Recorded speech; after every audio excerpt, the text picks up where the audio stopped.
You know, another point of contention between every NBA fan is whether or not the age restriction is a good thing. Some want it increased, others want it gone altogether. You know, for me, it's a matter of whether or not you as a team feel that that player can make an impact on your roster.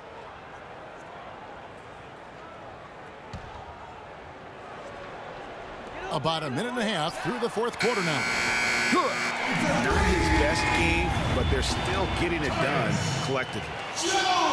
Atlanta's gotten the three-point shot off 16 times tonight. 7 times they've hit it, 9 times they've missed. And there are arguments, Clark, on both sides for the NBA and the age restriction it has currently right now. Having one seems to have helped the level of play overall, but I think there's some improvements that can be made. Yeah, with the D-League coming into its own, though, Kevin, the discussion has opened up again. NBA teams used to not have a place for high school players. The D-League can serve in that regard now, but having a restriction is something that I think has helped the NBA. I actually would like to see it be 20 years old. Me too. Here's Bazemore. And that one's good. Showing the quickness right there. Just tough to keep up with it. Just under 2.5 minutes gone here in the final quarter. Now here's Jones. Pass to Bjelica. Shot from 12. That is good.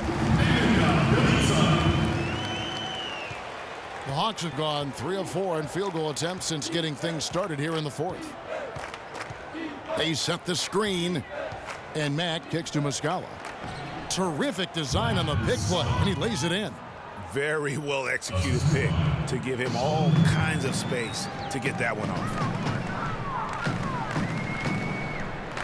Outside, Jones. And guys, more and more, you know, we're seeing the league try to protect the health of the players. I mean, you see the evidence on the court over the last 5 years. The league has cut down the number of cameramen along the baselines in half, giving these great athletes a little more runway to land safely. Here's Hardaway after the basket by Minnesota.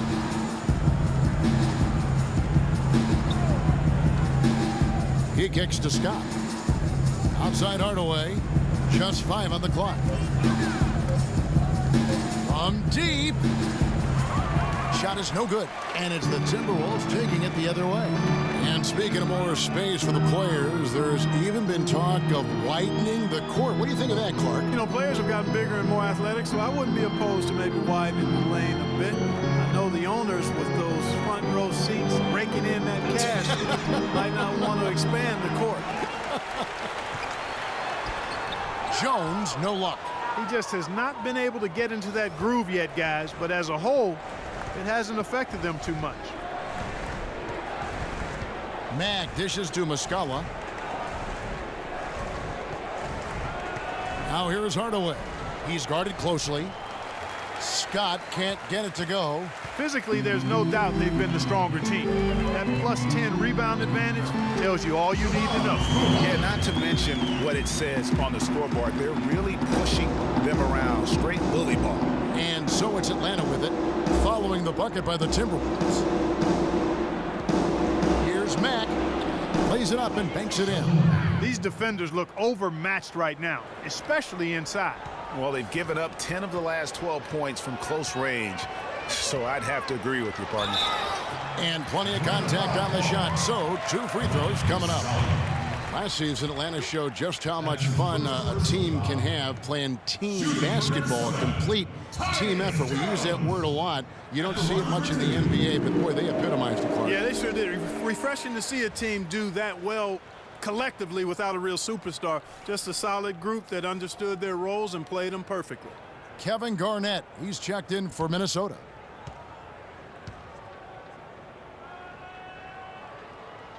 And so he hits both. And folks, it's not like the Hawks didn't have talent. I mean, they did have 4 All-Stars last year. None of them voted in, however. Here's Mack.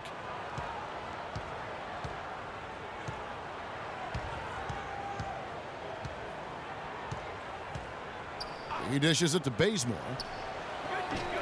Off the mark there with the 3-point shot. You know, what shows you just how team-oriented the Hawks were last season was this stat. They never had anybody score more than 30 points for them in the game all season. Millsap had 30 points once early in the year, and that was the high mark for the team. They need a good offensive possession. Yeah, they've had a number of empty ones, a long time without a basket. They got to find something. You're right. Kicks it to Scott.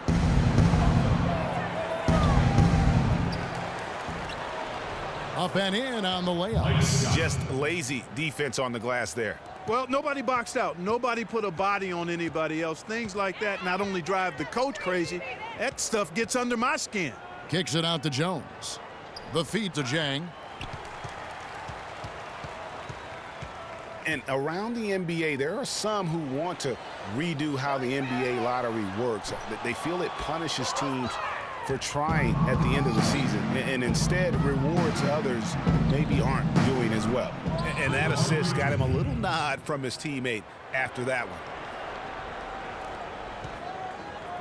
one. Minnesota's gone 1 of 3 from outside the arc since we've reached the fourth quarter. Jones kicks to Levine. Pass to Dang. Outside, Jones. Fires for 3. Levine can't hit. He's still looking for his first three-pointer of the second half after making just one in the first. Inside, Scott laid in with a nice touch off the glass. Good job threading that pass into the lane. I like his vision, guys. He sees everything. They're going to turn it over. They couldn't get it in bounds that It seems to me as though he's lost his way a little bit in the second half. He's been turnover-free before the break. That's certainly not the case anymore. Payne, he's checked in for Minnesota. Miller comes in for Jones. And a switch here also for Atlanta. Tayshaun Prince is checked in for Kent Bazemore. Stolen by Levine.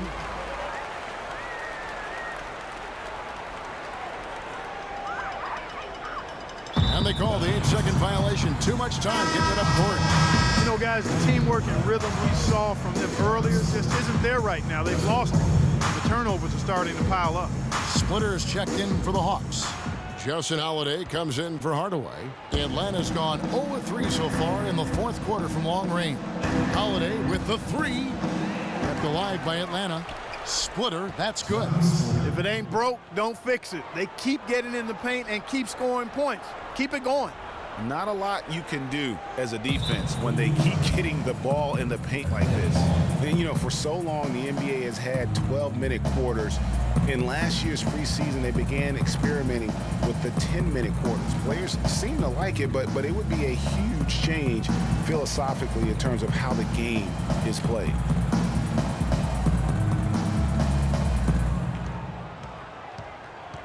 Outside Holiday, and it's going to be a 3-second call. Just a boneheaded play there, guys, plain and simple. Well, tell me how you really feel about that, Greg. But you're right. I mean, mistakes like that will keep you from cutting deficits, no doubt. Unable to get the ball in bounds, they get called for the 5-second violation. And Clark, with the 10-minute quarters, the players felt like they were fresher during the game. Still, removing 8 minutes from an NBA game does have huge consequences. Well, we must remember it's being experimented with right now, so keep that in mind. They also talked about shortening the preseason and doing other things to keep players fresher during the year. I like the thought process. Now here's Payne following the shot by Tayshaun Prince. And that's going to be a turnover. They call him for 8 seconds. I don't think they've been as focused on taking care of the ball here in the second half. First half, they were better in that regard, so I don't think coach is pleased with that aspect of the game right here. And it's the Hawks ball. Good momentum, 8 straight points. Splitter sets a screen. Back the pass to Splitter. And it's in. Basket number 6 for him thus far. He has only missed 2 shots from the floor. Great job of screening there. Nice job to take it to the rim and get the finish. That'll be a 5-second call. It's been kind of a gradual occurrence, but I think it's clear that analytics are here to stay in the NBA. Every team now has at least some vesting into the analytics area. Some base a lot of their decisions on the number side of the game. Others have a more balanced approach.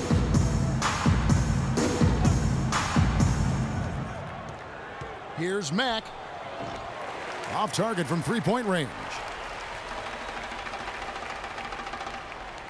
Now Garnett. And there's the 8-second call as they can't get it across half court in time. Just a sloppy quarter of basketball. Turnovers now becoming an issue. Like missing breakfast, bruh. Eventually, it's going to cost you. Here's Atlanta. They're on a 12-4 run right now. Analytics does have a strong place in the NBA, so it's been proven over the last decade. Some held out. Now, Greg, the results, the benefits of those numbers, it's hard to deny them. A great point, Kevin. And with something new like that, there's always going to be a bit of resistance. There will always need to be a balance, I believe, and you need to use the numbers and your own eyes. They really do go hand in hand to kind of keep each other in check. That free throw, no good. Checking out the game Mike Scott is having. 9 points and a pretty good rebounding performance from him also. And Clark, he's been terrific in terms of his positioning and boxing out very well also, just battling hard on every possession.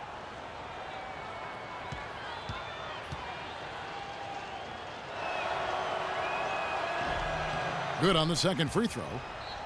And a lot of teams in the West can at least get a little bit of a breather when they go against the Eastern teams. The Wolves didn't have that last year. They got pummeled by the entire conference. Well, the lead is steadily shrinking with each miscue. And already allowing 7 points off turnovers in the quarter. And Holiday kicks to Mack. Yes, and it's Holiday with the assist that time. Holiday's got his 4th assist in this one. Greg, as you said, with the Wolves, they had as hard a time with the East as anyone. Only managed a 9-21 record, Clark, out of conference. And those 9 wins were the fewest against the East for any team in the NBA. Not a surprise given how badly the Wolves struggled in general.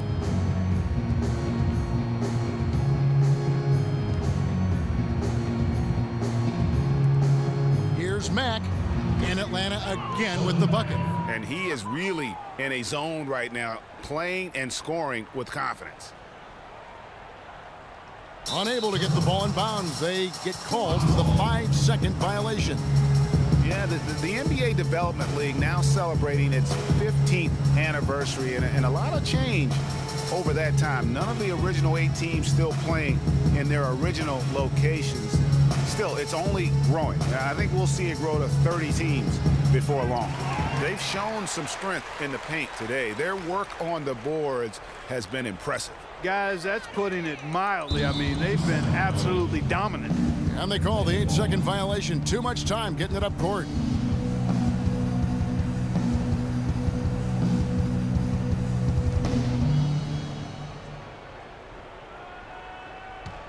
Atlanta's shooting 57% in this 4th quarter.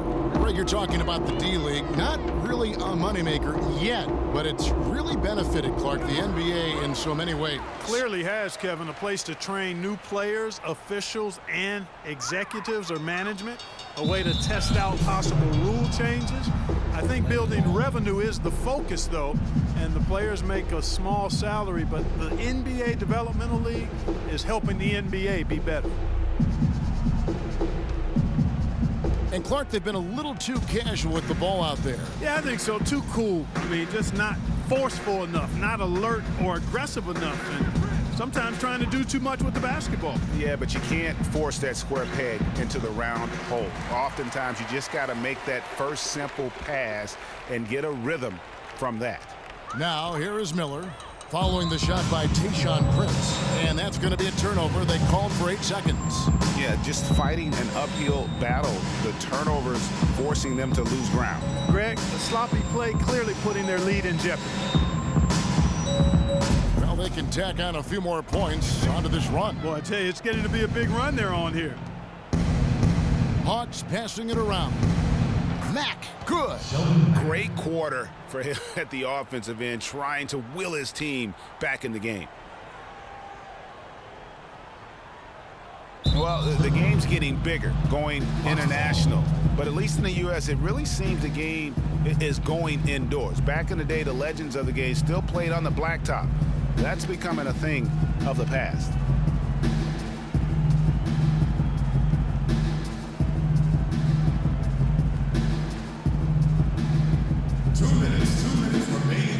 Garnett against Splitter, and there's the 3-second violation. And speaking, Clark, of playground basketball, why do you think that is that players are going indoors?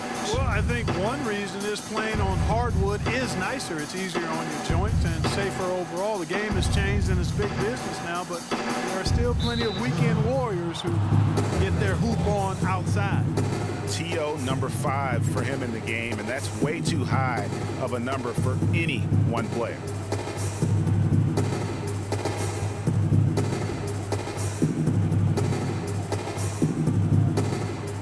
.156 left to play in the final quarter. Miller with the double team. The drive by Scott, and that one is stuffed right through. You know, there are a lot of bigger power forwards than him in the NBA, but very few that rise up like he can. They're going to turn it over. They couldn't get it inbounds that time. Sloppy is the only way you can describe his play thus far. Just way too many turnovers.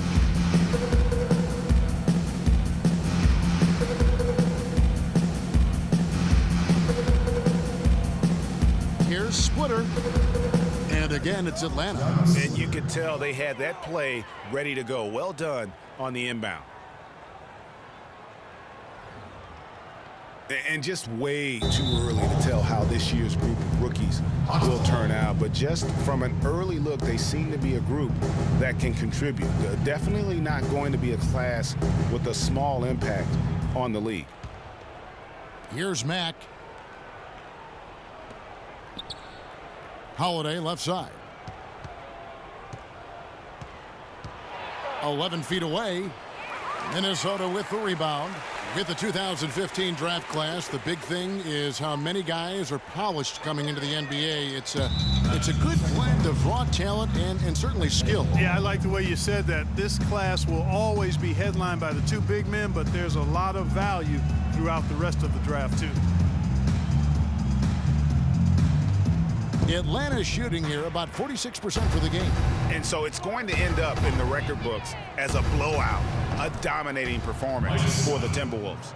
Agreed, Steve, and as one-sided as it gets today. You know, Clark, there were some dominant moments in about every facet of this game for that team. You're right, Kevin. It's hard to think of anything that didn't go right for them. I mean, game planning by the coaches, execution by the players, everything was spot on. And so this will mark the 15th win of the year for them. And because they play in different conferences, guys, this is the last time these two teams will face each other. It's got to be a good feeling to getting the clean sweep, finishing the season 2-0 against the Hawks. And beyond the actual result of this game, fans are going to look back and see this was just a monstrous performance for Martin.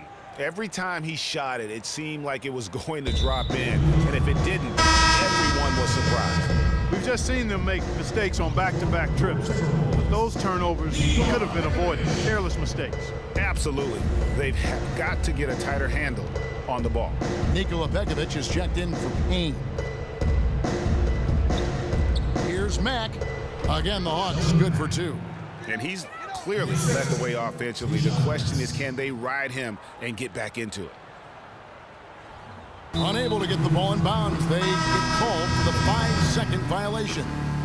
Well, you know, we're far enough away from the 2013 draft where we can start to get a feel for just how strong it was. I mean, the initial feeling was it was a weak draft, but there have been some gems coming out of it of late.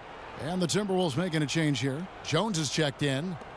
And the Hawks with possession here, trailing by 19. Here's Mack. Lays it up, and despite of the excellent defense at that. And he's showing signs now of life after going scoreless through the half. That'll be a 5-second call. Well, he's really costing them right now at this point in the game, and he's mad at himself for it. Yeah, no doubt. I mean, if they lose this game, they'll look back to his lack of control here in the fourth quarter.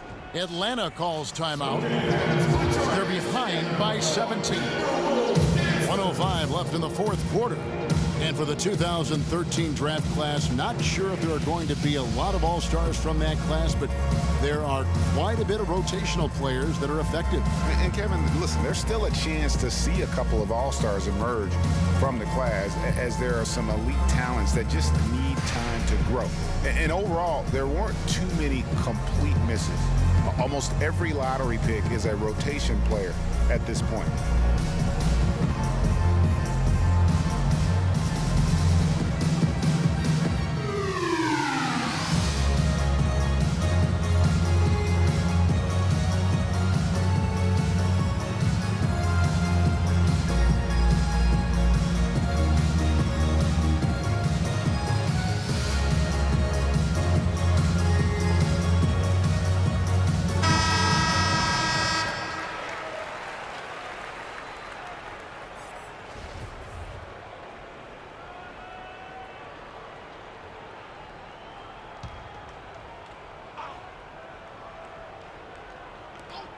1:05 left in the fourth quarter of this one. They get it back. Holiday gets the bucket. Really strong rebounding on the interior, and he gets the easy putback. Timberwolves have gone 6 of 12 from the field here in the fourth, and even 50%. And stolen by Prince. Fast break, the Hawks. Mack leading the charge. Finished off the break. Wow, has he flipped a switch at halftime. Much more effective here in the second half. To the middle. They need this one. And he was fouled on the way up. 2 free throws now for him. And guys, for Nikola Pekovic, NBA scouts said he needed to work on his shot coming in. Yet he's money from mid-range at times, especially at the charity stripe. One of the best free throw shooting bigs we have in our league.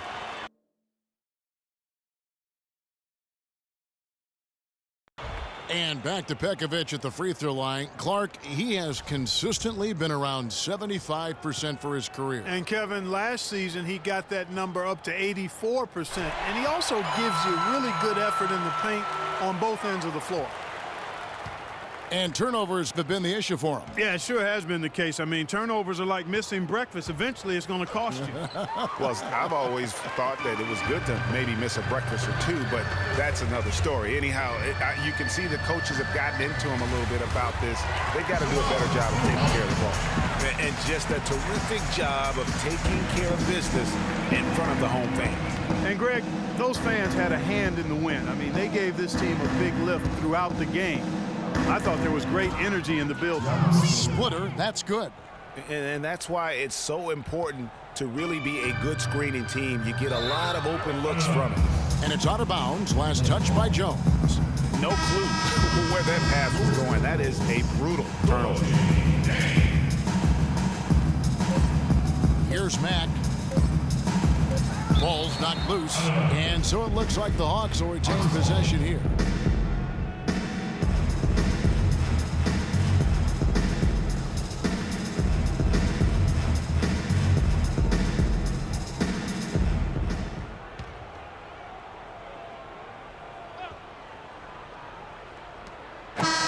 So it's the Timberwolves taking care of business here. Some good competition, but the hometown advantage and their ability to stay focused, I think, Clark, made the difference. Well, you know, at this stage, you've got to defend your home floor, and they did that. And now let's catch up with Doris Burke, who's standing by on the sideline. Doris? Ricky, a great individual performance by you tonight. What does it mean to you to be able to make such a contribution in a game like this? Yeah, it means something. It means that we win. But, I mean, of course, I'm happy. But the most important thing is that we play as a team. We did it today, and we make shots. You certainly did, Ricky. Thanks for the time. Guys? All right, Doris, thank you. And that's going to do it tonight, folks, for our broadcast. This is Kevin Harlan thanking you for watching. And now time to go to Ernie Johnson, who's alongside Shaquille O'Neal and Kenny the Jet Smith. The 2K Sports postgame show.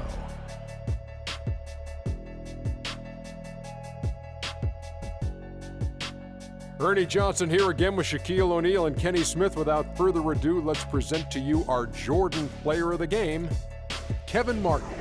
He notched his season high, and his scoring really seemed to set the tempo for his team tonight. And how'd you feel about his performance, Shaq? His accuracy from the field was pretty eye-catching. I mean, if he was shooting the ball, it was going in. You rarely see a performance like this with this crazy high shooting percentage. Wow. There's no doubt about it. This guy is a leader. He was in attack mode all night, calling for it and delivering in some big, big plays and baskets.